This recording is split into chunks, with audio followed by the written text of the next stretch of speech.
মসজিদের জন্য ওয়াকফকৃত জায়গা বিক্রি করা যাবে কিনা?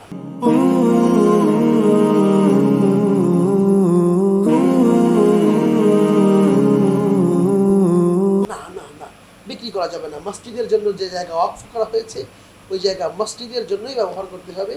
মসজিদের যদি প্রয়োজনে না না লাগে সেই জায়গাটা আপনি ফুল গাছ লাগায় রেখে দেন, একটা বাগিচা করেন, ছোট বাচ্চাদের খেলার জায়গা বানান, যারা মক্তবে পড়তে আসবে তারা ওখানে একটু খেলাধুলা করবে যদি জায়গা অতিরিক্ত থেকে থাকে। কিন্তু মসজিদের জন্য ওয়াকফকৃত জায়গা আপনি বিক্রি করে দিবেন বা আপনি এই জায়গায় কাউকে কাছে ভাড়া দিয়ে দিবেন যে ভাই আপনার কাছে ভাড়া দিলাম, আপনি এখানে ইট বালি সিমেন্ট রাখেন, এই টাইপের কাজ করতে পারবেন না। হ্যাঁ, যদি অতিরিক্ত জায়গা থাকে আপনি মসজিদের প্রয়োজনে ঘর ঘর তৈরি করে রুম ভাড়া দিতে পারবেন, এই অনুমতিটা আছে, কিন্তু এটা অনুচিত কাজ।